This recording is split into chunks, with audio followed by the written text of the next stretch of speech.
Operation Vijay ಬಗ್ಗೆ ಮತ್ತೆ ಇಂಥ ಯೋಧರ ಬಗ್ಗೆ ಇವತ್ತು ಹೇಳಿಕ್ ನಾವು ಬಂದಿಲ್ಲ. ಆದ್ರೆ ಇದರಿಂದ ಭಾರತ ಏನ್ ಪಾಠ ಕಲ್ತ್ಕೊಂತು ಅನ್ನೋದು ಬಹಳ ಒಂದು ವಿಮರ್ಶೆ ಮಾಡ್ಬೇಕಾಗುವಂತ ಒಂದು ಸಂಗತಿ.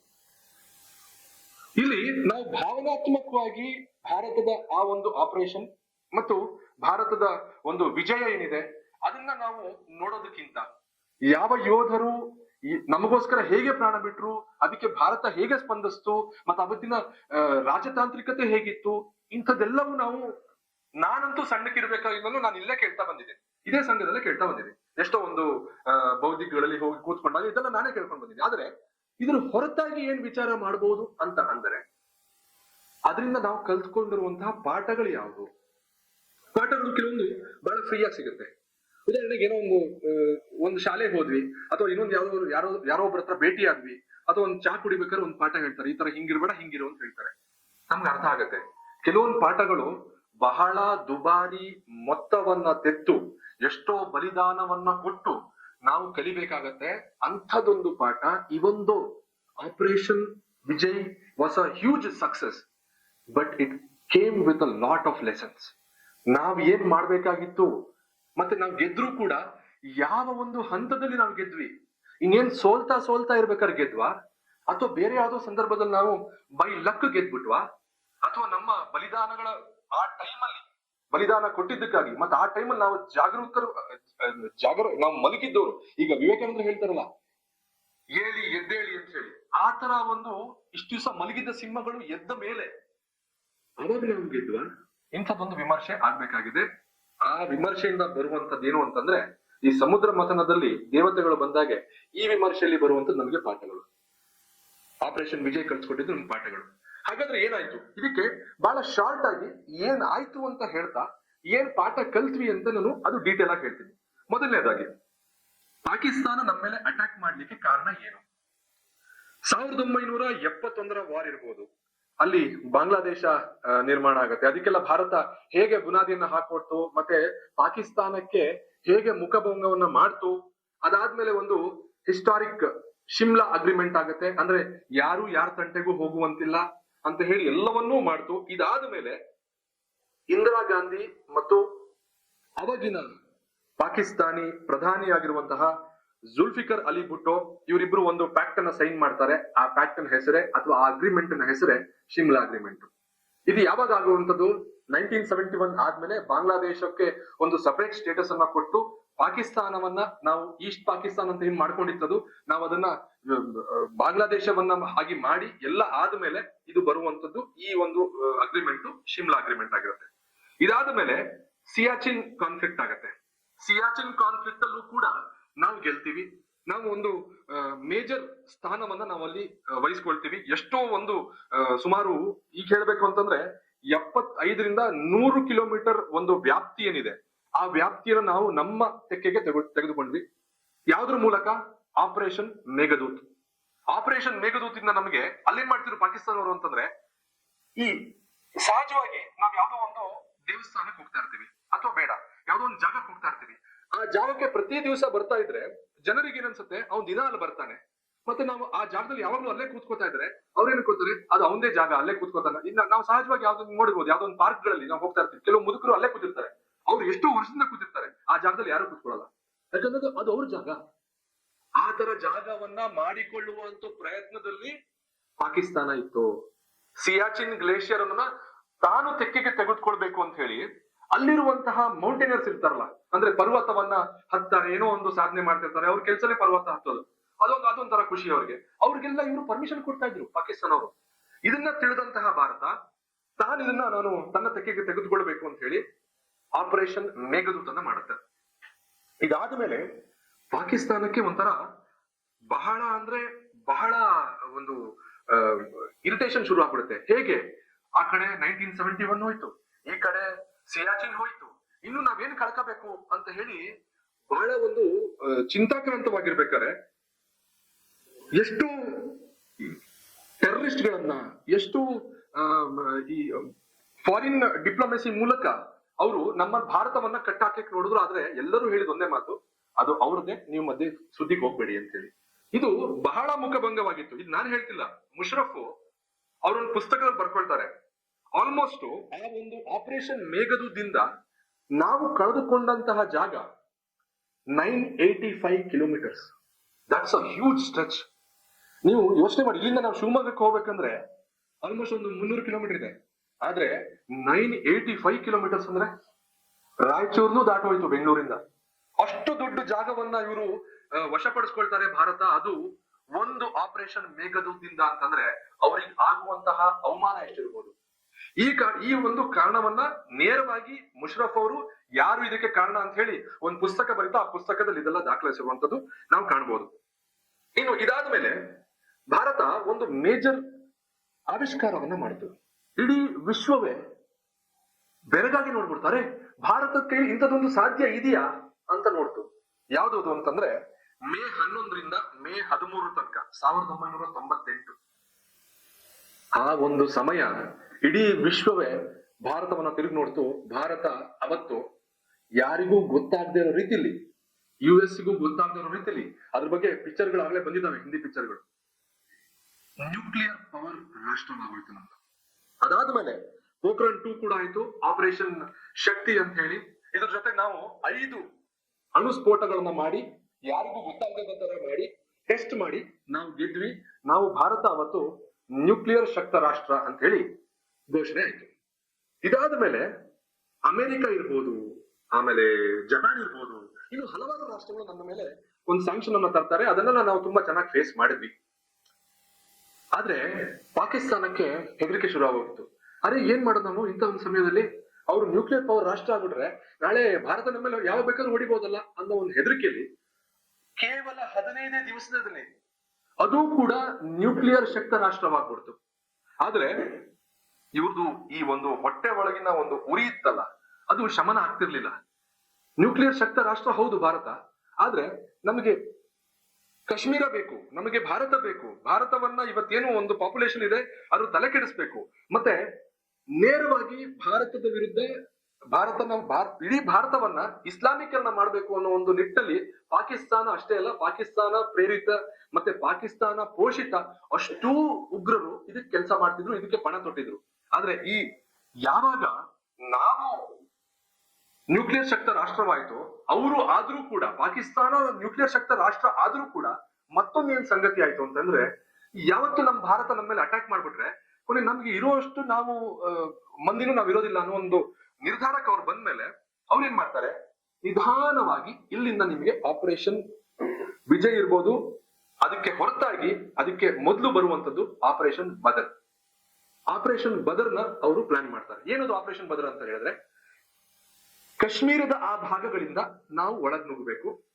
ಒಳಗ್ ನುಗ್ಗಿ, ಅದು ಯಾರು ಒಳಗ್ ನುಗ್ಬೇಕು? ಉಗ್ರಗಾಮಿಗಳಲ್ಲ ಈ ಸತಿ ಒಳಗ್ ನುಗ್ಬೇಕಾಗಿರೋದು ಪಾಕಿಸ್ತಾನಿಯ ಅಫಿಷಿಯಲ್ ಸೋಲ್ಜರ್ಸ್ ಗಳೇ, ಯೋಧರೇ ನುಗ್ಗಬೇಕು. ಯೋಧರು ನುಗ್ಗಿ ಅಲ್ಲಿ ಯಾರ್ಯಾರನ್ನ ನಾವು ಅಲ್ಲಿ ಯಾವ್ಯಾವ ಚೆಕ್ ಪಾಯಿಂಟ್ ಗಳನ್ನ ನಾವು ಅಲ್ಲಿ ಆಕ್ರಮಿಸ್ಕೋಬೇಕು ಅದೆಲ್ಲ ನಾವು ಪ್ಲಾನ್ ಮಾಡ್ಕೊಳ್ತಾರೆ. ಪ್ಲಾನ್ ಮಾಡ್ಕೊಂಡು ಅದೇ ಪ್ರಕಾರವಾಗಿ ಪಾಕಿಸ್ತಾನಿ ಯೋಧರು, ನಾವು ಯೋಧರು ಅಂತ ಹೇಳ್ತೀನಿ, ಪಾಕಿಸ್ತಾನಿ ಅವ್ರಿಗೆ ಬೇರೆ ಹಲವಾರು ರೀತಿಯಲ್ಲಿ ಕರೀತಾರೆ.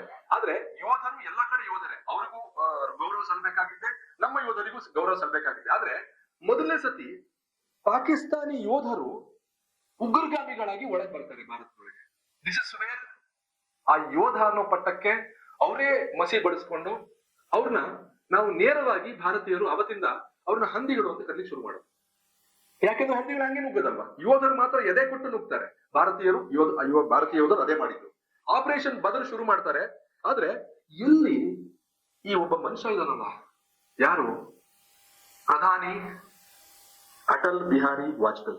ಇವ್ರ ಕಂಡ್ರೆ ಒಂದ್ ಸ್ವಲ್ಪ ಭಯ ಇತ್ತು. ಎಲ್ಲಿ ಮನುಷ್ಯ ಏನಾದ್ರು ಮಾಡ್ಬಿಡ್ತಾರೋ ಅಥವಾ ನಮ್ಮ ಆಪರೇಷನ್ ಅನ್ನ ಇವರೆಲ್ಲರೂ ವಿಫಲ ಮಾಡ್ಬಿಡ್ತಾರೋ ಅನ್ನೋ ಒಂದು ಭಯ ಇತ್ತು. ಅದಕ್ಕೆ ಏನ್ ಮಾಡ್ತಾರೆ ಗೊತ್ತಾ? ಡಿಸ್ಟ್ರಾಕ್ಷನ್ ಮೆಥಡ್ ಅಂತ ಹೇಳ್ತಾರೆ ಅದಕ್ಕೆ.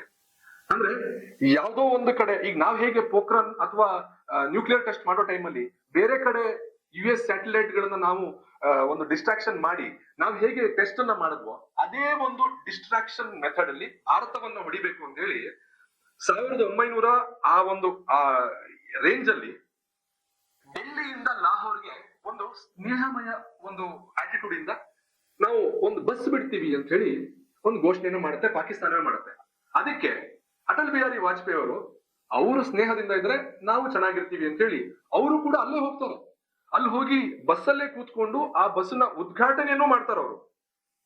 ಇದಾದ ಮೇಲೆ ಜನಕ್ಕೆ, ಭಾರತೀಯರಿಗೆ ಆಗ್ಲಿ ಅಥವಾ ಅಟಲ್ ಬಿಹಾರಿ ವಾಜಪೇಯಿಗಾಗ್ಲಿ ಗೊತ್ತಿಲ್ಲದಿರುವಂತಹ ಒಂದೇ ಒಂದು ಸಂಗತಿ ಅಂತಂದ್ರೆ ಆಪರೇಷನ್ ಬದರ್ ಇವ್ರು ಬರೋಷ್ಟೊತ್ತಿಗೆ ಶುರು ಆಗ್ಬಿಟ್ಟಿತ್ತು. ಈ ಆಪರೇಷನ್ ಬದರ್ ಹೇಗಾಯ್ತು ಮತ್ತೆ ಅದ್ರದ್ದು ವಾರ್ ಯಾವ ಸ್ಟೇಜ್ ಅಲ್ಲಿ ಆಯ್ತು ಅಂತ ಹೇಳ್ಬೋದು. ನನಗೆ 3 ಸ್ಟೇಜ್ ಅಲ್ಲಿ ಆಯ್ತು. ಒಂದು ಇನ್ಫಿಲ್ಟ್ರೇಷನ್, ಎರಡನೇದು ಆ ಒಂದು ಯಾರು ನುಸುಳುಕೋರು ಬಂದಿರ್ತಾರೋ ಅವರನ್ನ ನಾವು ನೋಡಿದ್ವಿ, ಫೈಂಡ್ ಔಟ್ ಮಾಡಿದ್ವಿ, ಡಿಟೆಕ್ಟ್ ಮಾಡಿದ್ವಿ, ಎಲ್ಲವನ್ನೂ ಮಾಡಾದ್ಮೇಲೆ ಅವರ ವಿರುದ್ಧ ನಾವು ಯುದ್ಧವನ್ನ ಸಾರಿದ್ವಿ. ಅದು 3ನೇ ಒಂದು ಹಂತ. ಆ ಯುದ್ಧದ ಪರಿಣಾಮವಾಗಿ ಅವರು ತಮ್ಮ ಸೇನೆಯನ್ನ ವಾಪಸ್ ತೆಕ್ಕೊಂಡು ಹೋದ್ರು. ಇದು 3 ಹಂತಗಳಲ್ಲಿ ಯುದ್ಧ ನಡೀತದೆ. ನಾನು ಇದ್ರ ಬಗ್ಗೆ ಜಾಸ್ತಿ ಸ್ಟ್ರೆಸ್ ಮಾಡ್ತಿಲ್ಲ, ಯಾಕೆಂತಂದ್ರೆ ನಮ್ಮ ವಿಚಾರ ಅದಲ್ಲ. ನಮ್ಮ ವಿಚಾರ ನೆಕ್ಸ್ಟ್ ಏನಾಯ್ತು, ಏನ್ ಪಾಠ ಕಲ್ತ್ವಿ ಅನ್ನೋದು. ಹಾಗಾಗಿ ಇದಾದ ಮೇಲೆ ಅದಕ್ಕೆ ತದ್ವಿರುದ್ಧವಾಗಿ ಅವ್ರು ಏನ್ ಆಪರೇಷನ್ ಬದರ್ಗೆ ನಾವು ಉತ್ತರ ಕೊಡ್ತೀವಿ ಅಂತ ಹೊರಟಿದ್ದೆ ಆಪರೇಷನ್ ವಿಜಯ್. ಈ ಆಪರೇಷನ್ ವಿಜಯ್ ಅಷ್ಟೇ ಅಲ್ಲ, ಈ ಆಪರೇಷನ್ ವಿಜಯ್ ಜೊತೆಗೆ ಮತ್ತೊಂದು ಆಪರೇಷನ್ ಕೂಡ ಆಗಸದಲ್ಲಿ ಚಾಲುಗೊಂಡಿತ್ತು. ಅದೇನು ಅಂತಂದ್ರೆ ಆಪರೇಷನ್ ಸಫೇದ್ ಸಾಗರ್. ಮತ್ತೆ ಸಫೇದ್ ಸಾಗರ್ ಮತ್ತು ಆಪರೇಷನ್ ವಿಜಯ್ಗೆ ಒಂದೇ ಧ್ಯೇಯ ಇತ್ತು. ಅದೇನು ಅಂತಂದ್ರೆ ತೊಲೋಲಿಂಗ್ ಮತ್ತು ಟೈಗರ್ ಹಿಲ್ಸ್ ನ ನಾವು ರೀಕ್ಯಾಪ್ಚರ್ ಮಾಡ್ಕೊಳ್ಬೇಕು. ಯಾಕಾಗಿ ತೊಲೋಲಿಂಗ್ ಮತ್ತು ಟೈಗರ್ ಹಿಲ್ಸ್ ನಮ್ಗೆ ಅಷ್ಟು ಇಂಪಾರ್ಟೆಂಟ್ ಅಂತಂದ್ರೆ, ನಿಮ್ಗೆ ಆ ಪರ್ವತ ಶ್ರೇಣಿಯನ್ನು ನೋಡಿದ್ರೆ ನೀವು, ಉದಾಹರಣೆಗೆ ನಾವ್ ಇಲ್ಲೇ ಯಾವ್ದೋ ಒಂದು ಬಿಲ್ಡಿಂಗ್ ಅಲ್ಲಿ ನಿಂತ್ಕೊಂಡು ಒಂದು ಕಲ್ಲನ್ನ ಎಸಿತಾ ಇದ್ರೆ, ಬಹುಶಃ ನಾವು ಅದಕ್ಕೆ ಇಲ್ಲಿ ಈ ಬಿಲ್ಡಿಂಗ್ ಹೇಳೋದ್ ಬೇಡ, ನಾನು ಡೆಲ್ಲಿಯ ಒಂದು ಉದಾಹರಣೆ ನೆನೆಸ್ಕೊಳ್ಳೋದಾದ್ರೆ, ಅಲ್ಲೊಬ್ಬ ಕಾರ್ಪೊರೇಟರು ಒಂದು ಗಲಭೆಯಲ್ಲಿ ಕೋಮು ಗಲಭೆಯಲ್ಲಿ ಕಲ್ಲನ್ನ ಮೇಲೆ ನಿಂತ್ಕೊಂಡು ಎಸಿತಾ ಇದ್ದ. ಅದಕ್ಕೆ ಇವತ್ತಿಗೂ ಜೈಲಲ್ಲಿ ಇದ್ದಾನೆ, ತಿಹಾರ್ ಜೈಲಲ್ಲಿ. ಅಂದ್ರೆ ಅಲ್ಲಿರೋ ಟೆರೆಸ್ ಮೇಲೆ ಇರುವಂತಹ ಒಂದು 4-5 ಜನ ಅಲ್ಲಿ ಕೋಮು ಗಲಭೆಯಲ್ಲಿ ಪಾಲ್ಗೊಳ್ತಾರೆ. ಮತ್ತೆ ಸುಮಾರು 1000 ಜನರಿಗೆ ಅವರು ಹಾನಿ ಮಾಡಬಹುದು ಅಂತಾದ್ರೆ ಅದ್ರ ಅಡ್ವಾಂಟೇಜ್ ಏನು ಅಂತಂದ್ರೆ, ಅವ್ರ ಮೇಲಿದ್ದಾರೆ, ಕೆಳಗಿರೋರ್ನ ಎಷ್ಟು ಜನ ಇದ್ದಾರೆ ಅಂತ ಗೊತ್ತಾಗುತ್ತೆ, ಏನ್ ಮಾಡ್ಬೋದು, ಹೇಗೆ ಆಕ್ರಮಣ ಮಾಡ್ಬೋದು ಅಂತ ಗೊತ್ತಾಗುತ್ತೆ. 1 ಕಲ್ಲು ಹೊಡೆದ್ರೆ 4 ಜನಕ್ಕೆ ಬೀಳುತ್ತೆ ಅಂತ, ನೀವು 1000 ಕಲ್ಲು ಹೊಡೆದ್ರೆ ಇನ್ನೆಷ್ಟು 1000 ಜನಕ್ಕೆ ಬೀಳ್ಬೋದು. ಇಲ್ಲಿ ಆಗಿದ್ದು ಅದೇ. ಸ್ಟ್ರಾಟಜಿಕ್ ಪಾಯಿಂಟ್ ಯಾವುದು ಅಂತಂದ್ರೆ ಇದೇ ಟೈಗರ್ ಹಿಲ್ ಮತ್ತು ತೊಲೋಲಿಂಗ್. 4-5 ಚೆಕ್ ಪೋಸ್ಟ್ ಗಳನ್ನ ಪಾಕಿಸ್ತಾನ ಆಕ್ರಮಿಸ್ಕೊಳ್ಳುತ್ತೆ. ಅದರಲ್ಲಿ ಬಹಳ ನಮಗೆ ಇಂಪಾರ್ಟೆಂಟ್ ಪಾಯಿಂಟ್ ಇದು. ಯಾಕೆ ಅಂತಂದ್ರೆ ಮೇಲ್ ನಿಂತ್ಕೊಂಡ್ರೆ ಅವ್ರಿಗೆಲ್ಲದೂ ಕಾಣ್ತಿತ್ತು ಟೈಗರ್ ಹಿಲ್ಸ್ ಅಲ್ಲಿ. ನಾವು ಆ ಒಂದು ಚಳಿಯ ವಾತಾವರಣದಲ್ಲಿ ಮೇಲ್ ಬರ್ತಾ ಇರ್ಬೇಕಾದ್ರೆ ಇವ್ರು ಏನಾದ್ರು ಒಂದು ಕಲ್ಲು ಮತ್ತೊಂದು ಏನೋ ಒಂದು ಹತ್ಯಾರಗಳನ್ನ ಬಿಸಾಕಿದ್ರು ಕೂಡ ನಮ್ಮನ್ನ ಹೊಡ್ಕೊಂಡು ಮತ್ತೆ ಕೆಳಗಡೆ ಹೋಗಿ ನಮ್ಮ ಹೆಣಗಳು ಬೀಳ್ತಿತ್ತು. ಅಂತ ಒಂದು ಪರಿಸ್ಥಿತಿ ನಿರ್ಮಾಣ ಆಗಿತ್ತು. ಇಂಥ ಸಮಯದಲ್ಲಿ ಗನ್ ತಗೊಂಡು ಹೊಡೆದ್ರೆ, ಫೈರ್ ಮಾಡಿದ್ರೆ ಭಾರತೀಯರು ಹೆಂಗ್ ತಡ್ಕೊಂಡಾರು. ಮತ್ತು ಅದು ಚಳಿ ಅಂತ ಪ್ರದೇಶ, ಸಮ್ಮರ್ ಅಲ್ಲ. ಮೊದಲ ಒಂದು ಪರಿಸ್ಥಿತಿ ಹೇಗಿತ್ತು ಅಂತಂದ್ರೆ, ಸಮ್ಮರ್ಗೆ ಇರ್ತಿದ್ರು ಅಲ್ಲಿ, ಕಾವಲ್ ಕಾಯ್ತಿದ್ರು, ಚಳಿಗಾಲ ಬಂತು ಅಂದ್ರೆ ವಾಪಸ್ ಕೆಳಗಿಳಿದು ಹೋಗ್ಬಿಡ್ತಿದ್ರು. ಆದ್ರೆ ಪಾಕಿಸ್ತಾನ ಇದನ್ನೇ ಒಂದು ಟೈಮ್ ನೋಡ್ಕೊಂಡು ಆ ಚಳಿಗಾಲದಲ್ಲೇ ಅದು ಅಟ್ಯಾಕ್ ಮಾಡುತ್ತೆ. ಇಂಥ ಸಮಯದಲ್ಲಿ ನಾವು ಹೇಗೆ ಬರೀ ಆಪರೇಷನ್ ವಿಜಯ್ ನೆಲದಲ್ಲಿ ದಾಳಿ ಮಾಡಿದ್ರೆ ಮಾತ್ರ ಸಾಕಾ? ಇಲ್ಲ, ಅದಕ್ಕೆ ನಮಗೆ ಹೆಲ್ಪ್ ಆಗಿದ್ದು ಆಪರೇಷನ್ ಸಫೇದ್ ಸಾಗರ್. ಮಿರಾಜ್ ಇರ್ಬೋದು, ಮಿರಾಜ್ 2000H ಅದು ಮೊದಲು ಹೊರಗೆ ಬರುತ್ತೆ, ಎಲ್ಲ ದಾಳಿಗಳನ್ನ ಮಾಡುತ್ತೆ. ಆದ್ಮೇಲೆ ಒಂದು ರಿಪೋರ್ಟ್ ಹೇಳುತ್ತೆ, ಅಕಸ್ಮಾತ್ ಆಪರೇಷನ್ ಸಫೇದ್ ಸಾಗರ್ ಮಾಡದೆ ಆಗಸದಲ್ಲಿ ನಮ್ಮ ಯುದ್ಧ ವಿಮಾನಗಳು ಫೈಟ್ ಮಾಡದೇ ಇದ್ರೆ ಇವತ್ತೇನ್ ಲಾಸ್ ಆಗಿದೆ ನಮಗೇನ್ ಸಿಗುವಂತ ರಿಪೋರ್ಟ್ ಅದರ 4 ಪಟ್ಟಿಗೂ ಹೆಚ್ಚಿರ್ಬೋದು, ಅಥವಾ ನಮ್ಗೆ ಅದು ಊಹೆಗೆ ಸಿಲುಕದೇ ಇರಬಹುದು. ಅಂಥದೊಂದು ಹಾನಿ ಆಗ್ತಿತ್ತು ಆಪರೇಷನ್ ಸಫೇದ್ ಸಾಗರ್ ಮತ್ತು ವಾಯುನೆಲೆ ಮತ್ತು ನಮ್ಮ ಆ ವಾಯು ಶಕ್ತಿ ಏನಿದೆ ಅದು ಮಾಡಿದ್ದಂತಹ ಕೊಟ್ಟ ಕೊಡುಗೆ ಇದೆ ಆಪರೇಷನ್ ಸಫೇದ್ ಸಾಗರ್. ಆದ್ರೆ ಇದಕ್ಕಿಂತ ಮುಂಚೆ ಮತ್ತೊಂದು ಆಪರೇಷನ್ ಶುರು ಆಗಿತ್ತು, ಅದು ಯಾರಿಗೂ ಗೊತ್ತೇ ಇಲ್ಲ. ಆ ಆಪರೇಷನ್ ತಲವಾರ್. ಸಮುದ್ರ ಇವರು ಸಹಜವಾಗಿ ಉಗ್ರಗಾಮಿಗಳನ್ನು ತಡೆಗಟ್ಟೋದು ಹೇಗೆ? ನಾವು ಒಂದು ಅವ್ರನ್ನ ಸಾಯಿಸ್ಬೇಕು, ಇಲ್ವಾ ಅವ್ರಿಗೆ ಬರುವಂತಹ ಆ ಒಂದು ಫಂಡಿಂಗ್ ಏನಿದೆ ಅದನ್ನ ಕಟ್ ಮಾಡ್ಬೇಕಾಗತ್ತೆ. ಕಟ್ ಮಾಡಿದ್ರೆ ಮಾತ್ರ ಅವರಿಗೆ ಫೈಟ್ ಮಾಡಕ್ಕೆ ಶಕ್ತಿ ಇರೋದಿಲ್ಲ. ಅಂತದೊಂದು ಕೆಲಸವನ್ನ ಮಾಡಿದ್ದು ಆಪರೇಷನ್ ತಲ್ವಾರ್. ಸಮುದ್ರಗಳಲ್ಲಿ ಹೇಗೆ ಅವರು ಟ್ರೇಡ್ ರೂಟ್ಗಳಿತ್ತು, ದುಬೈ ಜೊತೆಗೆ ಮತ್ತು ಸೌದಿ ಅರೇಬಿಯಾ ಜೊತೆಗೆ ಈ ಆಯಿಲ್ ಎಕ್ಸ್ಚೇಂಜ್ ಒಂದು ಟ್ರೀಟಿ ಎಲ್ಲ ಇತ್ತು, ಅದೆಲ್ಲ ಬರ್ತಾ ಇತ್ತು ಈ ಸಮುದ್ರದ ಮಾರ್ಗದಲ್ಲೇ. ಅದನ್ನ ಕಟ್ ಮಾಡಿದ್ದು ಆಪರೇಷನ್ ತಲ್ವಾರ್. ಹೀಗಾಗಿ ಒಂದು ರಿಪೋರ್ಟ್ ಹೇಳುತ್ತೆ, ಅಲ್ಲಿರುವಂತಹ ಯೋಧರಿಗೆ, ಪಾಕಿಸ್ತಾನಿ ಯೋಧರಿಗೆ ತಿನ್ನಕ್ ಒಂದು ಸಣ್ಣ ರೊಟ್ಟಿ ಕೂಡ ಇರಲಿಲ್ವಂತೆ. ಇವತ್ತು ಏನ್ ಅವರು ಬಹಳ ಡಿಫ್ರೆಂಟ್ ಆಗಿರುವಂತ ಸಿನಾರಿಯೋದಲ್ಲಿ ಇಲ್ಲ. ಇವತ್ತಿಗೂ ಅದೇ ತರನೇ ಹೊಟ್ಟೆಗೆ ಹಿಟ್ಟಿಲ್ದೆ ಈ ನೀರು ಸಿಗದೆ ಅಂತ ಒಂದು ಕೆಟ್ಟ ಪರಿಸ್ಥಿತಿಯಲ್ಲಿ ಅವ್ರು ಇವತ್ತಿದ್ದಾರೆ. ಅವತ್ತು ಇನ್ನೂ ಕೆಟ್ಟ ಪರಿಸ್ಥಿತಿಲಿ ಇದ್ರಂತೆ. ಎಷ್ಟೊಂದ್ ಜನ ಅವರ ಯೋಧರು ಹೊಟ್ಟೆಗೆ ಅನ್ನ ಇಲ್ಲದೆ ಸತ್ತೋಗ್ಬಿಟ್ರು ಅಂತ ಹೇಳಿ ಕೆಲವೊಂದು ವರದಿಗಳು ಅಲ್ಲಿನ ಪತ್ರಿಕೆಗಳೇ ವರದಿ ಮಾಡುತ್ತೆ. ಇದಾದ ಮೇಲೆ ಈಗ ಬರುವಂತದ್ದು ಸ್ಟೇಟ್ಮೆಂಟ್ ಆಫ್ ವಾರ್ಗಳು. ಬರೀ ವಾರ್ಗಳು ಅಷ್ಟೇ ಅಲ್ಲ, ಸ್ಟೇಟ್ಮೆಂಟ್ ಆಫ್ ವಾರ್ಗಳು ಬೇರೆ ಆಗುತ್ತಿದೆ. ಏನು ಅಂತಂದ್ರೆ, ಚೀಫ್ ಆಫ್ ಆರ್ಮಿ ಸ್ಟಾಫ್ ನಮ್ಮವರು ಜನರಲ್ ವೇದ್ ಪ್ರಕಾಶ್ ಮಲಿಕ್ ಅವರೊಂದು ಮಾತನ್ನು ಹೇಳ್ತಾರೆ. ಫಸ್ಟ್ ಅವ್ರು ಹೇಳುವಂತದ್ದು, operation Vijay proved that sound defence makes sound foreign policy ಅಂತ ಹೇಳಿ. ಅಂದ್ರೆ ರಾಜತಾಂತ್ರಿಕತೆಗೆ ಒಂದು ಓಪನ್ ಆಗುವಂತ ಒಂದು ಸ್ಟೇಟ್ಮೆಂಟ್ ಕೊಟ್ಟರು. ಇದಾದ್ಮೇಲೆ ಇದರಲ್ಲಿ ಹಿನ್ನೆಲೆಗಳು ಸಹಜವಾಗಿ ನೀವು ನೋಡ್ತಾ ಇರ್ಬೋದು. ಜೈಶಂಕರ್ ಒಂದು ಸ್ಟೇಟ್ಮೆಂಟ್ ಕೊಟ್ರೆ ಎಲ್ಲ ಮೀಡಿಯಾಗಳು ಹಾಕಿ ಮತ್ತೆ ಅದಕ್ಕೆ ಬೇಕಾಗಿರುವಂತಹ ಯಾವ್ದೋ ವ್ಯಾಖ್ಯಾನಗಳನ್ನ ಕೊಡ್ತಾ ಹೋಗುತ್ತೆ. ಅಂದ್ರೆ ಒಬ್ಬ ಅಂತ ಟಾಪ್ ಪೊಸಿಷನ್ ಇರೋರು ಒಂದು ಅಂತಾರಾಷ್ಟ್ರೀಯ ಮಾಧ್ಯಮಗಳಿಗೆ ಯಾವ್ದಾದ್ರು ಒಂದು ಸ್ಟೇಟ್ಮೆಂಟ್ ಕೊಟ್ರೆ ಅದಕ್ಕೆ ಹಲವಾರು ರೀತಿಯ ರೆಕ್ಕೆ ಪುಕ್ಕಗಳನ್ನ ಕಟ್ಟುವಂತ ಕೆಲಸಗಳನ್ನ ಮೀಡಿಯಾಗಳು ಮಾಡುತ್ತೆ. ಅದ್ರ ಜೊತೆಗೆ ಭಾರತ ಆಗ್ಲೇ ನ್ಯೂಕ್ಲಿಯರ್ ಶಕ್ತ ರಾಷ್ಟ್ರ ಬೇರೆ ಆಗ್ಬಿಟ್ಟಿತ್ತು. ಇಂಥ ಸಮಯದಲ್ಲಿ ಕೊಡುವಂತ ಸ್ಟೇಟ್ಮೆಂಟ್ ಇದೆಯಲ್ಲ, ಪ್ರತಿಯೊಂದು ನ್ಯೂಕ್ಲಿಯರ್ ನಮ್ಮ ಒಂದು ಶಕ್ತ ರಾಷ್ಟ್ರ ಅಂತ ಹೇಳಿ ಆ ಶಕ್ತ ರಾಷ್ಟ್ರದಿಂದನೇ ಇಂಥದ್ದೊಂದು ಸ್ಟೇಟ್ಮೆಂಟ್ ಬರ್ತಿದೆ ಅಂತ ಹೇಳೋದು ಒಂದು ಪರಿಣಾಮ ಏನಾಗುತ್ತೆ, ಪಾಕಿಸ್ತಾನಕ್ಕೆ ಭಯ ಹುಟ್ಟಿಸಿ ಶುರು ಆಯ್ತು. ಇದಾದ್ಮೇಲೆ ಶಂಷದ್ ಅಹಮದ್ ಆ ಭಯದಲ್ಲೇ ಒಂದು ಸ್ಟೇಟ್ಮೆಂಟ್ ಕೊಡ್ತಾರೆ. ಅವ್ರು ಯಾರಾಗಿದ್ರು, ಫಾರಿನ್ ಸೆಕ್ರೆಟರಿ ಆಗಿದ್ರು ಅವತ್ತಿಗೆ. ಅವ್ರು ಹೇಳ್ತಾರೆ, Pakistan will use all weapons until it's empty to defend Pak ಅಂತ ಹೇಳಿ. ಅಂದ್ರೆ ಅವ್ರ ಅರ್ಥ ಏನು ಅಂದ್ರೆ, ನಾವು ಎಲ್ಲಾದ್ರೂ ನ್ಯೂಕ್ಲಿಯರ್ ನಾವು ಯೂಸ್ ಮಾಡಿದ್ರೆ, ಶಕ್ತಿಯನ್ನ ಯೂಸ್ ಮಾಡಿದ್ರೆ ನಾವು ಕೂಡ ನಮ್ಮ ಅಷ್ಟು ಈ ವೆಪನರೀಸ್ ಗಳು ಏನಿದೆ ಅಷ್ಟನ್ನು ಯೂಸ್ ಮಾಡ್ತೀವಿ ಅಂದ್ರೆ ಅರ್ಥ ಏನು ಅಂದ್ರೆ ನಾವು ನ್ಯೂಕ್ಲಿಯರ್ ಅನ್ನ ಯೂಸ್ ಮಾಡ್ತೀವಿ ಅಂತ ಆಗಿತ್ತು. ಅಲ್ಲಿಗೆ ಎಲ್ಲ ಇಡೀ UN, US, ಪ್ರತಿ ಒಂದು ಜಪಾನ್ ಇರ್ಬೋದು, ಎಲ್ಲರೂ ಕೂಡ ಸ್ಟೇಟ್ಮೆಂಟ್ ಕೊಡಕ್ ಶುರು ಮಾಡ್ತಾರೆ. ಭಾರತ ಮತ್ತು ಪಾಕಿಸ್ತಾನ ಯಾವತ್ತೂ ಕೂಡ ಹಾಗೆ ಮಾಡಬಾರದು, ಎಲ್ಲರೂ ನ್ಯೂಕ್ಲಿಯರ್ ಶಕ್ತ ರಾಷ್ಟ್ರವಾಗಿರೋದು, ನೀವೆಲ್ಲ ಸ್ವಲ್ಪ ನೋಡ್ಕೊಂಡು ಇಂತ ಒಂದು ಸ್ಟೇಟ್ಮೆಂಟ್ ಅನ್ನ ಮಾಡ್ಬೇಕು. ಇಂತ ಸ್ಟೇಟ್ಮೆಂಟ್ ಗಳು ಮಾಡೋದ್ರಿಂದ ಬಾಕಿ ಎಲ್ಲ ರಾಷ್ಟ್ರಗಳಿಗೂ ಬಹಳ ಸಮಸ್ಯೆ ಆಗತ್ತೆ ಅಂತ ಹೇಳಿ ಸುಮಾರು ಸ್ಟೇಟ್ಮೆಂಟ್ ಗಳನ್ನ ಕೊಡ್ತಾರೆ. ಆದ್ರೆ ಭಾರತ ಪಾಕ್ ಯಾವ್ದಕ್ಕೂ ಕೇರ್ ಮಾಡ್ತಿರಲ್ಲ. ಕೊನೆಗೆ ಪಾಕಿಸ್ತಾನವು ಅನ್ಕೊಳ್ಳುತ್ತೆ ಭಾರತದ ಮೇಲೆ ಅದಾಗ್ಲೇ ಸ್ಯಾಂಕ್ಷನ್ ಗಳಾಗಿದ್ದಾವೆ, ಇನ್ನೇನು ಭಾರತ ರಿಯಾಕ್ಟ್ ಮಾಡಲ್ಲ ಅನ್ನೋ ಒಂದು ಲೆಕ್ಕಾಚಾರದಲ್ಲಿ ಅದಿತ್ತು. ಆದ್ರೆ ಅದಕ್ಕೆ ಕರೆಕ್ಟ್ ಆಗಿ ಅಟಲ್ ಬಿಹಾರಿ ವಾಜಪೇಯಿ ಅವರು, ನನಗೆ ಹಿಂದಿ ಬರಲ್ಲ, ಅವ್ರದೇ ಭಾಷೆ ಹೇಳ್ಬೋದಾಗಿತ್ತು, ಅವರೊಂದು ಸಖತ್ತಾಗಿರೋ ಒಂದು ಸ್ಟೇಟ್ಮೆಂಟ್ ಕೊಡ್ತಾರೆ. ಅದು ನಾನು ಕನ್ನಡದಲ್ಲಿ ಅನುವಾದಿಸಿ ಹೇಳೋದಾದ್ರೆ, ನಾಳಿನ ನೆನ್ಪಿಟ್ಕೊಳ್ಳಿ, ನಾಳಿನ ಸೂರ್ಯೋದಯ ಪಾಕಿಸ್ತಾನದ ಸೂರ್ಯಾಸ್ತವಾಗಿರುತ್ತದೆ ಅಂತ ಒಂದು ಸ್ಟೇಟ್ಮೆಂಟ್ ಕೊಡ್ತಾರೆ. ಇದಕ್ಕೆ ಇಡೀ ಪಾಕಿಸ್ತಾನವೇ ನಡುಗೋಯ್ತು. ನಾಳಿನ ಭಾರತದ ಸೂರ್ಯೋದಯ ಪಾಕಿಸ್ತಾನದ ಸೂರ್ಯಾಸ್ತವಾಗುತ್ತ, ಹಾಗಾದ್ರೆ ಪಕ್ಕ ಇವರು ನ್ಯೂಕ್ಲಿಯರ್ ವಾರ್ನ ಮಾಡ್ತಿದ್ದಾರೆ ನಮ್ಮ ಮೇಲೆ ಅಂತೇಳಿ ಕನ್ಫರ್ಮ್ ಆಗುತ್ತೆ. ಇದಾದ ನಂತರ ಪಾಕಿಸ್ತಾನ ಹೆದರ್ಕೊಳ್ಳೋಕೆ ಶುರು ಆಯ್ತು. ನೇರವಾಗಿ ಪಾಕಿಸ್ತಾನದ ಪ್ರಧಾನಮಂತ್ರಿ UN ಕೊಡ್ತಾರೆ, US ಕೊಡ್ತಾರೆ. ಇವತ್ ಹೇಗೆ ಭಿಕ್ಷೆ ಬೇಡ್ತಿದಾರೋ ಅದೇ ರೀತಿಯಲ್ಲಿ ಅವತ್ತು ಕೂಡ ಅವ್ರು ಭಿಕ್ಷೆ ಬೇಡ್ಕೊಂಡೇ ಇದ್ರು, ಭಿಕ್ಷೆನ ಬೇಡಿದ್ರು. ಹೇಗಾದ್ರೂ ಮಾಡಿ ನಮ್ಮ ಪಾಕಿಸ್ತಾನವನ್ನ ನೀವು ಬಚಾವ್ ಮಾಡಿ ಅಂತ ಹೇಳಿ ಕೇಳಿದಾಗ US ಬಂದು ಎಲ್ಲ ಮಾತಾಡಿ, ನಾವು ಅಕಸ್ಮಾತ್ ಇದಕ್ಕೆ ಎಂಟ್ರಿ ಆಗ್ಬೇಕು ಅಂದ್ರೆ ನೀವು ನಿಮ್ಮ ಸೈನಿಕರನ್ನ ವಾಪಸ್ ಕಳ್ಸ್ಕೊಳ್ಬೇಕು. ಶಿಮ್ಲಾ ಅಗ್ರಿಮೆಂಟ್ ಏನಿತ್ತಲ್ಲ ಮುಂಚೆ 1971 ಮಾಡ್ಕೊಂಡಿದ್ರಲ್ಲ, ಆ ಅಗ್ರಿಮೆಂಟ್ ಗೆ ಬದ್ಧವಾಗಿರ್ಬೇಕು. ಈ ತರ ಹಲವಾರು ಕಂಡೀಷನ್ಸ್ ಹಾಕಿ ವಾಪಸ್ ಹೋಗುವಂತ ಕಳಿಸ್ತು. ಇದಾದ ಮೇಲೆ ಪಾಕಿಸ್ತಾನ ಹೆದರ್ಕೊಂಡು, ಅಷ್ಟೊತ್ತಿಗಾಗಲೇ ಭಾರತವೂ ಕೂಡ ಟೈಗರ್ ಹಿಲ್ಸ್ ಅನ್ನ ವಶಪಡಿಸ್ಕೊಂಡಾಗಿತ್ತು, ಅದ್ರ ಜೊತೆ ತೊಲೋಲಿಂಗ್ ಆಗಿತ್ತು, ಹೋಲ್ ಕಾರ್ಗಿಲ್ ನಮ್ಮ ವಶಕ್ಕೆ ಬಂದಾಗಿತ್ತು, ಆಪರೇಷನ್ ವಿಜಯ್ ಸಕ್ಸಸ್ ಆಗಿತ್ತು. ಇದಾದ ಮೇಲೆ ಸೋತ ಮೇಲೆ ನಮ್ಮ ಹತ್ರ ಅಗ್ರಿಮೆಂಟ್ ಬಂದಿದ್ದವ್ರು, ಅಗ್ರಿಮೆಂಟ್ ಆಯ್ತು, ಶಾಂತಿಯುತ ಮಾತುಕತೆಯಿಂದ ಇದೆಲ್ಲ ಮಾಡಬಹುದು ಅಂತ ಹೇಳಿ ಇದೆಲ್ಲ ಆದ್ಮೇಲೆ ಮುಷರಫ್ ಒಂದ್ ಕಡೆ ಅವ್ರ ಪುಸ್ತಕಗಳು ಬರೀತಾರೆ. ಅವ್ರು ಹೇಳ್ತಾರೆ, ಇಂಡಿಯಾ ಅಕಸ್ಮಾತ್ ಡಿಪ್ಲೊಮ್ಯಾಟಿಕಲಿ ನಾವ್ ಇದನ್ನ ಹ್ಯಾಂಡಲ್ ಮಾಡದೆ ಇದ್ದಿದ್ರೆ ಇಷ್ಟೊತ್ತಿಗೆ ಪಾಕಿಸ್ತಾನ ವಿನ್ ಆಗ್ಬಿಡ್ತಿತ್ತು. ಇಂಡಿಯಾ ಒಂದು ಸ್ಟೇಟ್ಮೆಂಟ್ ಕೊಟ್ಬಿಡ್ತು, ಆ ಸ್ಟೇಟ್ಮೆಂಟ್ ಇಂದ ಇಡೀ ವಿಶ್ವದ ಒಂದು ಸಿನಾರಿನೂ ಚೇಂಜ್ ಆಗ್ಬಿಡ್ತು. ರಾಜತಾಂತ್ರಿಕತೆಯಲ್ಲಿ ಭಾರತ ಎತ್ತಿದ ಕೈ ಅಂತ ಹೇಳಿ ಹೇಳ್ತಾರೆ. ಇದಾದ ಮೇಲೆ ಬರುವಂತದ್ದು, ನಾವೇನ್ ಪಾಠವನ್ನ ಕಲ್ತ್ವಿ, ಈಗ ನಮ್ಮ ರಿಯಲ್ ಟಾಪಿಕ್ ಶುರು ಆಗುತ್ತೆ. ಯುದ್ಧ ಆಯ್ತು, ನಾವು ಗೆದ್ವಿ.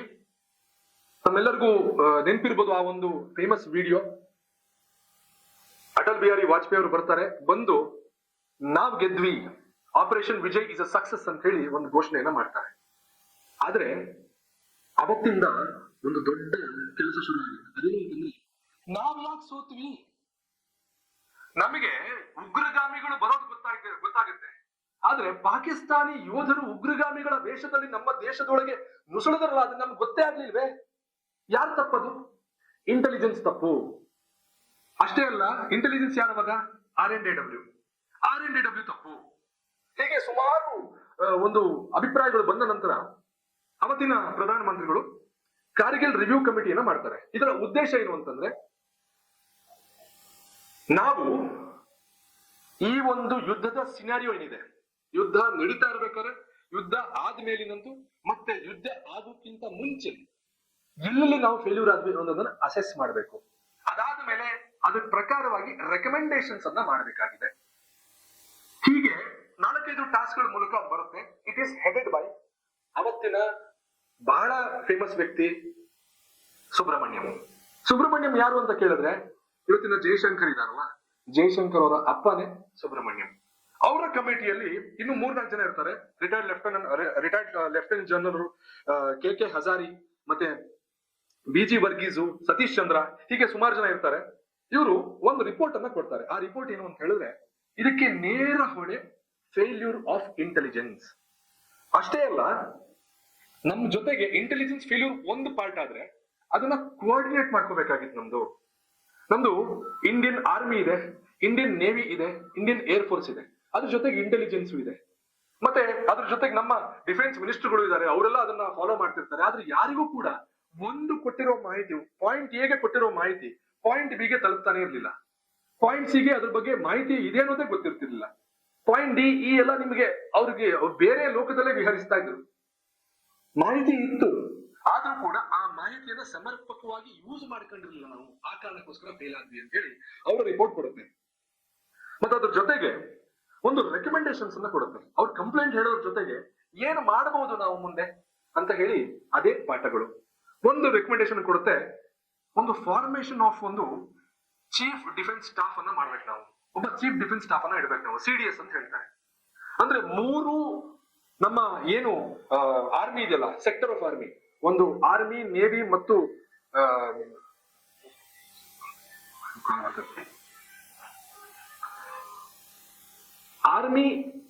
ಮತ್ತು ಏರ್ ಫೋರ್ಸ್ ಏನಿದೆಯಲ್ಲ, ಈ 3 ಸೆಕ್ಟರ್ಗಳಿಗೆ ಒಬ್ಬ ಕೋಆರ್ಡಿನೇಟೆಡ್ ಪರ್ಸನ್ ಬೇಕು. ಅದು ಅವನೇ CDS, chief of defence staff ಅಂತ ಹೇಳಿ. ಆದ್ರೆ ರೆಕಮೆಂಡೇಶನ್ ಅವತ್ತು ಫಾಲೋ ಮಾಡಿದ್ರೆ ಅಂತ ಹೇಳಿ ಅವತ್ತಿಗೂ ಫಾಲೋ ಆಗಿಲ್ಲ. ಫಾಲೋ ಆಗ್ಲಿಕ್ಕೆ ಏನಾಯ್ತು ಗೊತ್ತಾ? 2019 ಬರ್ಬೇಕಾಯ್ತು. 2019 ಏನಾಯ್ತು? ನಮ್ಗೆಲ್ಲರೂ ಗೊತ್ತಿರುವಂತೆ ನಮ್ಮ ದೇಶದ ಮೊದಲ ಚೀಫ್ ಆಫ್ ಡಿಫೆನ್ಸ್ ಸ್ಟಾಫ್, ನಮ್ಮನ್ನೆಲ್ಲ ಅಗಲಿರುವಂತಹ ವ್ಯಕ್ತಿ, ಬಹಳ ದೇಶಕ್ಕೋಸ್ಕರನೇ ಯಾವುದೋ ಒಂದು ಕಾರಣಕ್ಕೆ ಟ್ರಾವೆಲ್ ಮಾಡ್ತಾ ಅಗಲಿರುವಂತಹ ವ್ಯಕ್ತಿ ಬಿಪಿನ್ ರಾವತ್ ನನ್ನ ಅಪಾಯಿಂಟ್ ಮಾಡ್ಲಿಕ್ಕೆ 2019 ತನಕ ನಾವು ಕಾಯ್ಬೇಕಾಯ್ತು ಅಂತಂದ್ರೆ, ನಮ್ಮ ಪರಿಸ್ಥಿತಿ, ನಮ್ಮ ಇಂಟೆಲಿಜೆನ್ಸ್ ಪರಿಸ್ಥಿತಿ ಅಥವಾ ನಮ್ಮ ರಕ್ಷಣೆಯ ಪರಿಸ್ಥಿತಿ ಎಂತ ಒಂದು ಸ್ಥಿತಿಯಲ್ಲಿ ಇದೆ ಅನ್ನೋದನ್ನ ನಾವು ಇವತ್ತಿಗೂ ಯೋಚನೆ ಮಾಡ್ಬೋದು, ಮತ್ತೆ ಊಹೆನೂ ಮಾಡ್ಬೋದು ಅದರ ಬಗ್ಗೆ. ಎರಡನೇದು, NSA ನ್ಯಾಷನಲ್ ಸೆಕ್ಯೂರಿಟಿ ಅಡ್ವೈಸರಿ ಒಂದು ಕೌನ್ಸಿಲ್ ಅನ್ನ ಮಾಡ್ಬೇಕು ಅಂತ ಯೋಚನೆ ಮಾಡಿದ್ರು. ಇದಾದ ನಂತರ ಏರಿಯಲ್ ಸರ್ವೆಲೆನ್ಸ್ ನಾವು ಜಾಸ್ತಿ ಮಾಡ್ಕೋಬೇಕಾಗಿತ್ತು. ನಮಗೆ ಗೊತ್ತಾಗ್ಬೇಕಾಗಿದ್ದು ಹೇಗೆ ಅವ್ರು ಬರ್ತಾರೋ ಇಲ್ವೋ ಅಂತ ನಮ್ಗೆ ಗೊತ್ತಾಗ್ಬೇಕಾದ್ರೆ ಹೇಗೆ? ನಮಗೆ ಏನಾದ್ರು ಒಂದು ಥರ್ಮಲ್ ಇಮೇಜಿಂಗ್ ಸಿಗ್ಬೇಕಾಗಿತ್ತು ಅಥವಾ ಮ್ಯಾಪ್ ಸಿಗ್ಬೇಕಾಗಿತ್ತು. ಆ ಮ್ಯಾಪ್ ಯಾರು ಕೊಡ್ತಿದ್ರು ಅವತ್ತಿನ ಕಾಲದಲ್ಲಿ? ಅದೇ US ಅವರು. ನಾವು ಒಂದು ಮಾಹಿತಿ ಕೇಳಿದ್ವಿ, ಈ ತರ ಒಂದು ನಮಗೆ ಮಾಹಿತಿ ಇದೆ, ನುಸುಳುಕೋರರು ಬರ್ತಿದ್ದಾರೆ, ಏನಾರು ಮಾಡಿ ಮಾಹಿತಿ ಒಂಚೂರು ಕೊಡಿ ಅಂತ ನಾವು ಭಿಕ್ಷೆ ಬೇಡುವಂತ ಪರಿಸ್ಥಿತಿಯಲ್ಲಿ ಇದ್ವು ಅವತ್ತು. US ಏನ್ ಹೇಳ್ತು, ಅವರು ಪಾಕಿಸ್ತಾನಿ ಸಪೋರ್ಟ್ ಇದ್ರು. ಎಲ್ಲಿ ಪಾಕಿಸ್ತಾನ ಹೆಸರನ್ನ ನಾವು ಕೇಳಿದ್ವು, ಅವರು ನಾವು ಮಾಹಿತಿ ಕೊಡೋದಿಲ್ಲ ಅಂತ ಕುತ್ಕೊಂಡ್ಬಿಡ್ತು. ಅಂತ ಒಂದು ಸಮಯದಲ್ಲಿ ನಮಗೆ ಅಗತ್ಯ ಇದ್ದು, ಅಕಸ್ಮಾತ್ ನಮಗೆ ಅವರಿಗೆ ಮಾಹಿತಿ ಸಿಗೋ ತರನೇ ನಮಗೂ ಸ್ಯಾಟಲೈಟ್ ನಲ್ಲಿ ಯಾರು ಮಾಹಿತಿ ಕೊಡೋ ತರ ಇದ್ದಿದ್ರೆ, ಈ ತರ ನುಸುಳುಕೋರು ಹೋಗ್ತಾ ಇರೋದಲ್ಲ ಮಾಹಿತಿ ನಮ್ಗೆ ಕಾಣಿಸೋ ತರ ಇದ್ದಿದ್ರೆ ಅದೆಷ್ಟು ಚೆನ್ನಾಗಿರ್ತಿತ್ತು ಅಂತ ಹೇಳಿದಾಗ, ಅವತ್ತು ಕೂಡ ನಮ್ಮ ಭಾರತ ಮತ್ತೆ ಈ ವಿಚಾರದಲ್ಲಿ ನಾವು ಶಕ್ತರಾಗಬೇಕು ಅಂತ ಹೇಳೋ ಒಂದು ರೆಕಮೆಂಡೇಶನ್ ಕೊಟ್ಟಿದ್ದು ಇದೇ ರಿವ್ಯೂ ಕಮಿಟಿ.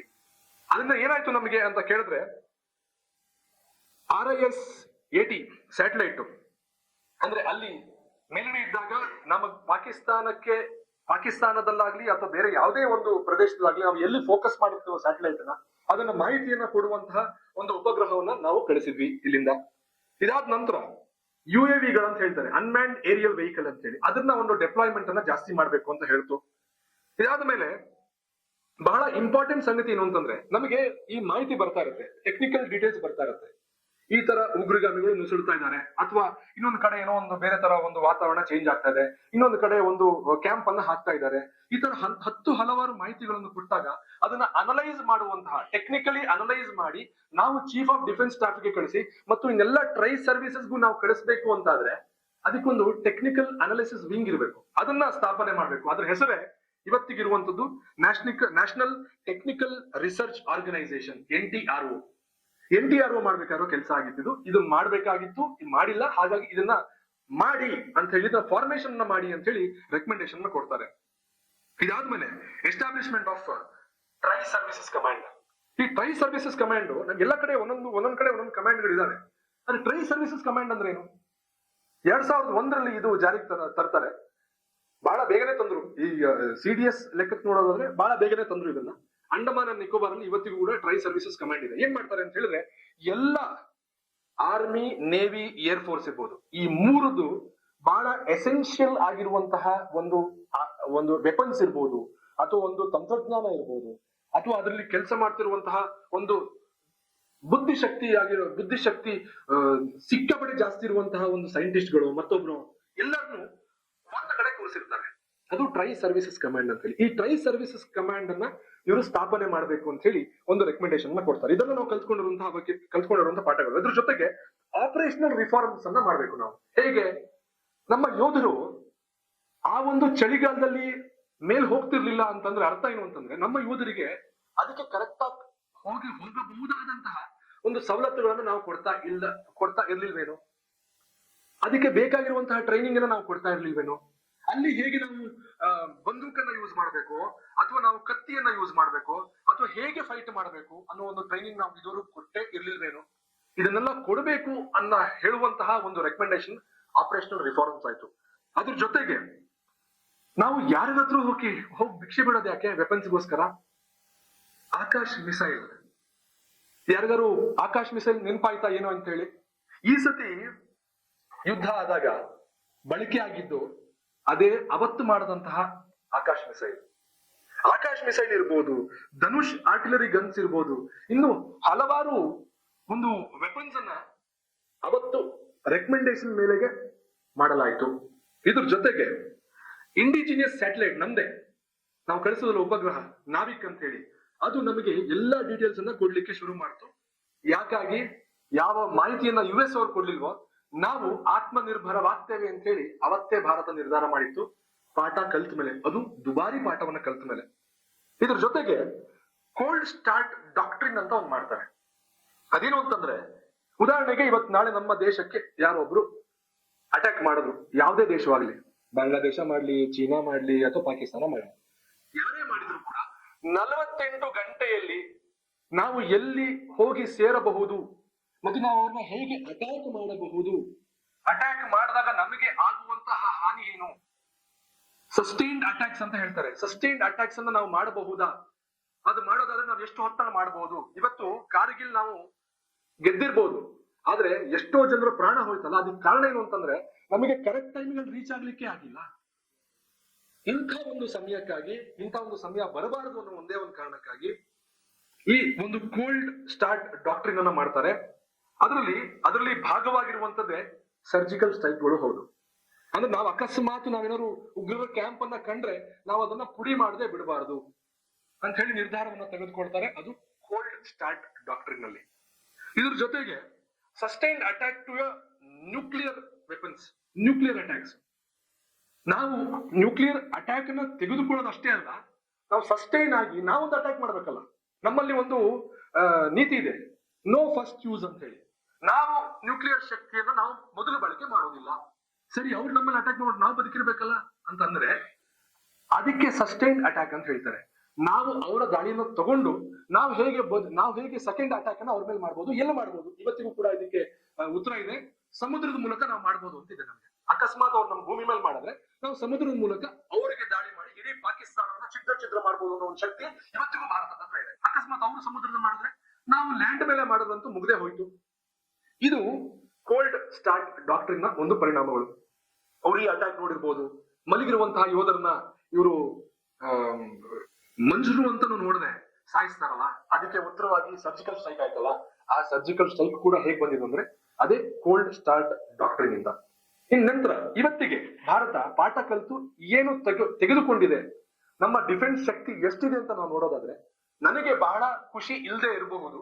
ಆದ್ರೆ ಅವತ್ತಿಗೆ ಕಂಪೇರ್ ಮಾಡಿದ್ರೆ ಇನ್ನೂ ತುಂಬಾ ನಾವು ಮುಂದೆ ಬಂದ್ಬಿಟ್ಟಿದೀವಿ.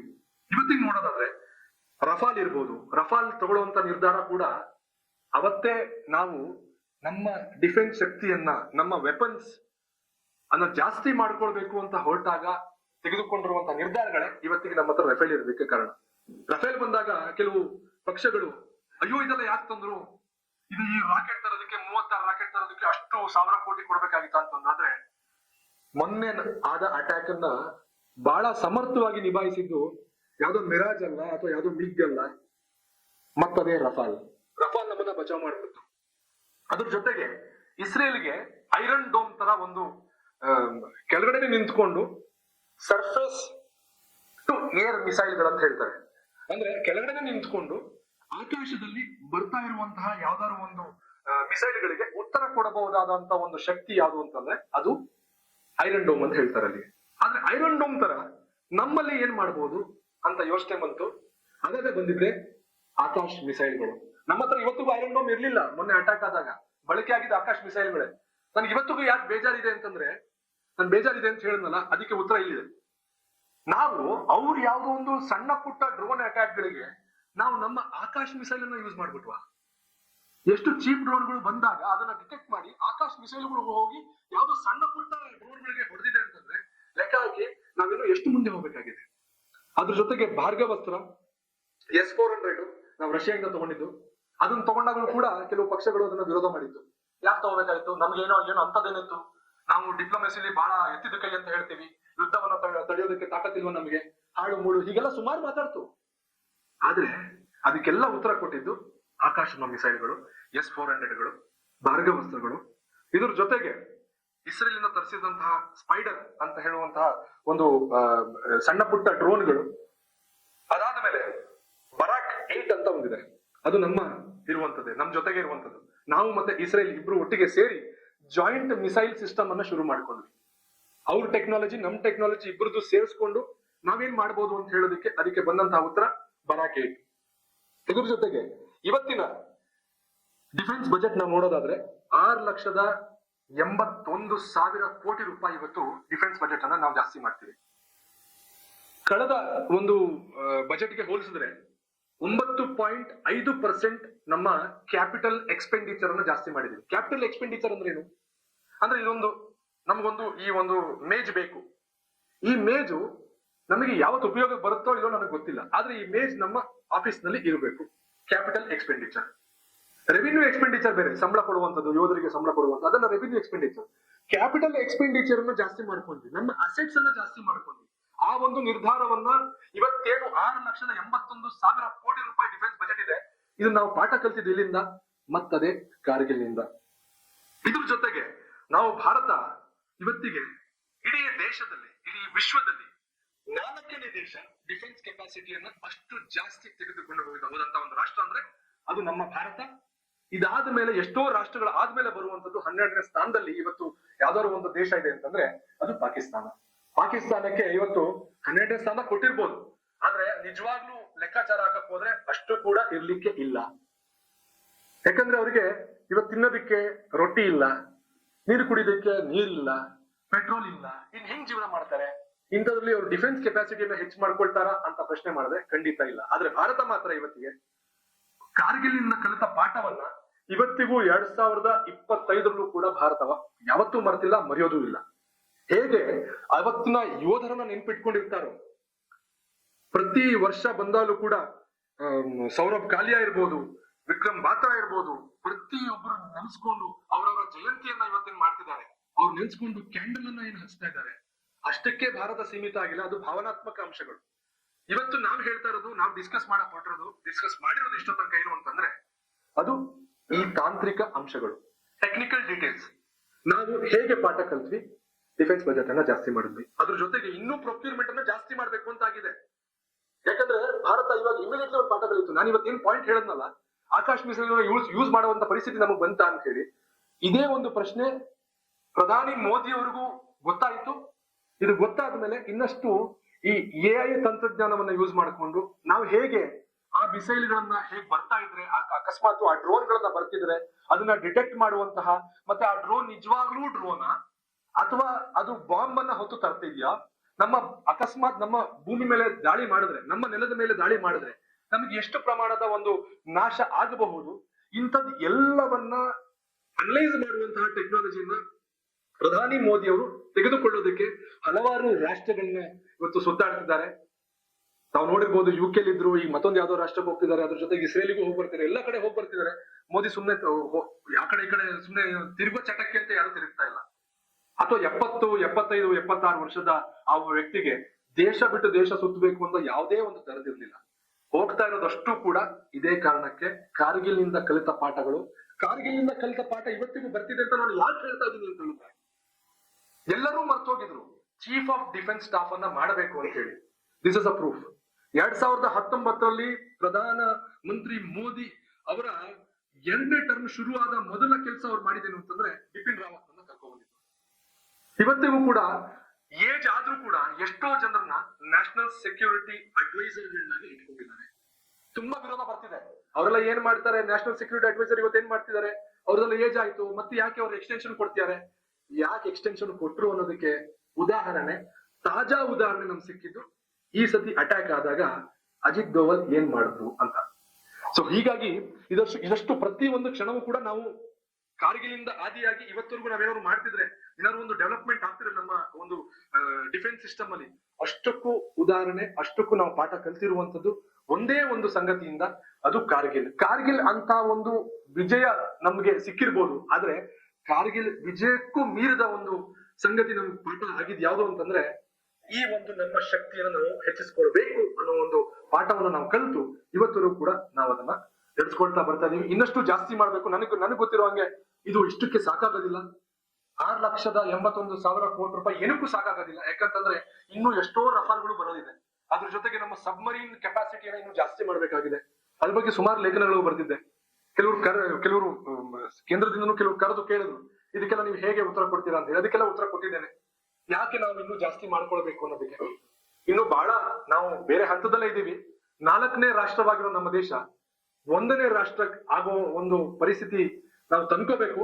ತಂದ್ಕೊಂಡಿಲ್ಲ ಅಂತಂದ್ರೆ 12ನೇ ರಾಷ್ಟ್ರವಾಗಿರುವಂತಹ ಪಾಕಿಸ್ತಾನ ನಾಳೆ ಯಾವುದೋ ಒಂದು ಸಮಯದಲ್ಲಿ ನಮ್ಮ ಬುಡಕ್ಕೆ 5ನೇ ರಾಷ್ಟ್ರವಾಗೋ 3ನೇ ರಾಷ್ಟ್ರವಾಗೋ ಬಂದು ನಿಂತ್ಕೊಂಡ್ರೆ ಆಶ್ಚರ್ಯ ಇಲ್ಲ. ಯಾಕಂದ್ರೆ ಪಾಕಿಸ್ತಾನದ ಹಿಂದೆ ಇರುವಂತದ್ದು US, ಜಪಾನ್ ಇವತ್ತಿಲ್ಲದೆ ಇರ್ಬೋದು, ಮತ್ತೆ ಚೀನಾ ಅಂತೂ ಯಾವ್ದಕ್ಕೂ ಇದೆ. ತನಗೆ ನನ್ನ ಭಾರತದ ಭೂಮಿ ಬೇಕು ಅಂತ ಆಶಯವನ್ನ ಹೊತ್ತು ಪಾಕಿಸ್ತಾನಕ್ಕೆ ಹೆಲ್ಪ್ ಮಾಡ್ತಿದೆ. ಇಂಥದ್ದೊಂದು ಸಂಗತಿ ಆಗಬಾರದು ಅಂತಂದ್ರೆ ನಾವು ಇವತ್ತಿಗೂ ಕೂಡ ಈಗ ಹೇಗೆ 9.5% ನಮ್ಮ ಡಿಫೆನ್ಸ್ ಬಜೆಟ್ ಅನ್ನ ನಾವು ಕಳೆದ ವರ್ಷಕ್ಕಿಂತ ನಾವು ಹೆಚ್ಚಿಸ್ಕೊಂಡ್ವು, ಅದೇ ತರ ಮತ್ತಷ್ಟು ಜಾಸ್ತಿ ಮಾಡ್ತಾ ಹೋಗ್ಬೇಕು. ಬಾಕಿ ಇದಕ್ಕೆ ಕಮ್ಮಿ ಆದ್ರೂ ಪರವಾಗಿಲ್ಲ, ಪೆಟ್ರೋಲ್ ರೇಟ್ ಜಾಸ್ತಿ ಆದ್ರೂ ಪರವಾಗಿಲ್ಲ, ಮತ್ತೊಂದು ಯಾವ್ದೋ ಒಂದು ಸಾಮಗ್ರಿಗಳ ರೇಟ್ ಜಾಸ್ತಿ ಆದ್ರೂ ಪರವಾಗಿಲ್ಲ, ತರಕಾರಿ ರೇಟ್ ಜಾಸ್ತಿ ಆದ್ರೂ ಪರವಾಗಿಲ್ಲ, ಇನ್ನು ಅಕ್ಕಿ ರೇಟ್ ಜಾಸ್ತಿ ಆದ್ರೂ ಪರವಾಗಿಲ್ಲ. ನಾವು ಡಿಫೆನ್ಸ್ ಬಜೆಟ್ ಅನ್ನ ಜಾಸ್ತಿ ಮಾಡ್ತಿದೀವ ಅಂತ ನಾವು ನೋಡ್ಕೊಳ್ಬೇಕಾಗತ್ತೆ. ಯಾಕೆ ನೋಡ್ಕೊಳ್ಬೇಕಾಗುತ್ತೆ ಅಂತಂದ್ರೆ ಅದಕ್ಕೆ ನೇರ ಒಂದು ಆದರ್ಶವಾಗಿ ನಿಂತ್ಕೊಳ್ಳುವಂಥದ್ದು ಮತ್ತೆ ಗುರುವಾಗಿ ನಿಂತ್ಕೊಳ್ಳುವಂಥದ್ದು ಮತ್ತದೇ ಕಾರ್ಗಿಲ್ ವಿಜಯ್.